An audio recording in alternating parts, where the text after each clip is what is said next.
He built an empire from a garage, became a TV legend, married an Oscar winner, lost it all in scandal, and somehow welded it all back together. This is the story of Jesse James, the Pope of Welding. In 2025, he's not chasing fame or fighting tabloids.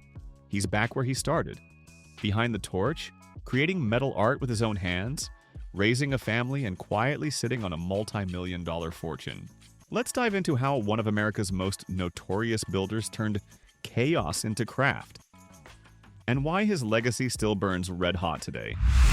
Jesse Gregory James grew up in Long Beach, California, a tough working-class kid who found peace in sparks and steel. By his teens, he was already welding, rebuilding motorcycle parts in his mom's garage. He bounced between jobs, like even working security for bands like Slayer and Soundgarden, before realizing that his true calling wasn't guarding rock stars, it was building machines. In 1992, he launched West Coast Choppers from that same garage, selling t-shirts and Iron Cross decals just to keep the lights on. But things took off fast. His raw skill and rebellious charisma caught the Discovery Channel's eye, leading to Motorcycle Mania and later Monster Garage, the show that made him a household name. Each week, Jesse and his crew turned everyday vehicles into wild, one-off monster machines under impossible deadlines. His rough-edged humor, hands-on genius, and no BS attitude defined early 2000s TV. He wasn't an actor, he was the real deal. A welder who made rebellion look like an art form. By the mid-2000s, Jesse James wasn't just a builder. He was the symbol of American custom culture. Part artist, part outlaw, part folk hero. At his peak, Jesse was everywhere. West Coast Choppers was building dozens of custom bikes a year, each selling for over $150,000. He opened restaurants, launched clothing lines, ran fan clubs, raced off-road trucks, even appeared in video games. And in 2005, he married actress Sandra Bullock. And it looked like a real-life fairy tale. But the empire started to crack. In 2007, California regulators fined West Coast Choppers over $270,000 for bikes that didn't meet emission standards. Jesse claimed ignorance of the new laws, but the hit was real. Lawsuits over deposits and contracts followed, and the business took a nosedive. Then came the scandals. In 2010, multiple women accused Jesse of infidelity during his marriage to Bullock. Overnight, the Pope of Welding became a tabloid villain. The divorce was public, painful, and brutal. He checked into rehab, disappeared from TV, and watched his reputation burn. But here's the thing. Jesse James has always been more comfortable in the fire. When the camera stopped rolling, he went back to what he knew. Welding, grinding, creating. He moved to Austin, Texas, and slowly rebuilt his world from the ground up. First came the Austin Speed Shop, then a new home for West Coast Choppers. The focus shifted from mass production to mastery. Instead of churning out dozens of bikes, he now builds only 3 or 4 a year. Each one is done by hand. No shortcuts, no gimmicks. He calls it lean, mean, and focused.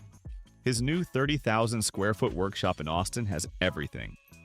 Tube benders, hydraulic presses, even a forge. But the man behind the tools hasn't changed. He still welds every joint himself. He still teaches his crew the old school way. He says, "We're not managing an empire anymore, we're perfecting our craft." But Jesse didn't stop at bikes. In 2013, he founded Jesse James Firearms Unlimited, blending his metal artistry with precision weapon design. His handcrafted guns, like the $41,000 Kukui 1911 pistol, are as detailed as his choppers. It's art with a trigger. And yes, it's profitable too. By the 2020s, Jesse started dipping back into media, but this time on his own terms. He launched Outlaw TV and Metal Church, digital projects where he mentors young builders and documents real fabrication work, not the fake drama that once defined reality TV. In 2025, Monster Garage returned on Discovery Plus. This time, Jesse isn't the wild star. He's the mentor, coaching new builders through brutal 5-day challenges. He said, "I've gotten rid of everything that's a distraction. All I do now is work." That's classic Jesse James. No filters, no fluff, just metal and sweat. He's also hitting the road again with his Tour 2025, visiting cities like Los Angeles, Las Vegas, and Dallas, meeting fans, showing builds, and reminding people that welding is still an art. These days, Jesse's life isn't just about machines, it's about family. He's a father of 5, with children from his earlier marriages and one young son born in 2023 with model Bonnie Rotten. The two briefly filed for divorce in 2024 but reconciled in early 2025. He's been married 5 times, most famously to Sandra Bullock, then tattoo artist Kat Von D, racer Alexis DeJoria, and now Bonnie. It's been a rocky road, but through it all, Jesse has learned to own his mistakes. When his infidelity scandal broke years ago, he publicly apologized and vowed to be a better man. Now, he says his goal is simple: to pass on his skills, his work ethic, and his values, both to his kids and the next generation of welders. His shop has become that classroom. Younger builders learn directly from him. Not about fame, but about discipline, craft, and doing things right the first time.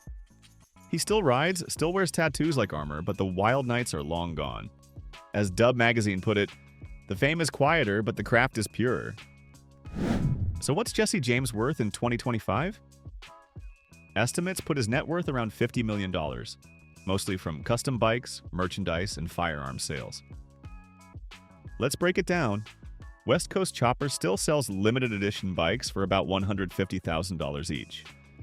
But most of the money actually comes from the merch, that iconic Iron Cross logo you see on shirts, jackets, and collectibles. His firearms line, JJFU, makes high-end custom guns that can sell for $30,000 to $40,000 apiece. Add in licensing deals, digital media ventures, and event appearances, and you've got a business that still hums, just on a smaller, smarter scale. By comparison, fellow custom stars like Richard Rawlings or Chip Foose sit around $15 to $20 million. Jesse's wealth roughly doubles that, thanks to his early merchandising empire and decades of brand loyalty. He's not running factories or chasing sponsors anymore. He's building masterpieces, one spark at a time, and teaching others to do the same. Jesse James didn't just build bikes, he built a culture. In the 1990s, he took garage welding, something few cared about, and turned it into primetime TV. He showed that a torch and grinder could tell a story just as powerfully as a camera. His West Coast Choppers logo became a symbol of rebellion, craftsmanship, and freedom. Before Jesse, welding was a trade. After Jesse, it was an identity. He made it cool to get your hands dirty. His influence runs deep. From Orange County choppers to Kindigit design, builders across the country cite him as inspiration. Even his missteps taught others how to survive fame, scandal, and burnout. Today's custom scene has shifted to Instagram and YouTube, but the DNA is the same. Every young builder filming their first metal project owes something to the man who made sparks mainstream. And Jesse's philosophy, quality over quantity, substance over spectacle, still guides modern creators far beyond the garage. So where is Jesse James in 2025? He's right where he belongs, at the welding bench, surrounded by steel, family, and purpose. The fame may have cooled, but the fire inside him burns hotter than ever. He's proof that reinvention doesn't mean abandoning who you are. It means refining it, shaping it, like molten metal under heat. From tabloid chaos to creative rebirth, Jesse James has lived every chapter out loud. And now with a torch in one hand and legacy in the other, he's still writing the next one. Because for the Pope of welding, the work never ends, it just gets better. If you enjoyed this deep dive into Jesse James's 2025 life and legacy, hit subscribe for more stories about the people who shaped modern car culture. Thanks for watching. And remember, legends don't fade. They forge. Thank you for spending some time with us. Make sure to like and subscribe so you never miss another video. We also handpick these videos, which we recommend you watch next. You can talk to us on all social medias or ask a question in the comments below. Thank you for being with us, and we'll see you back tomorrow.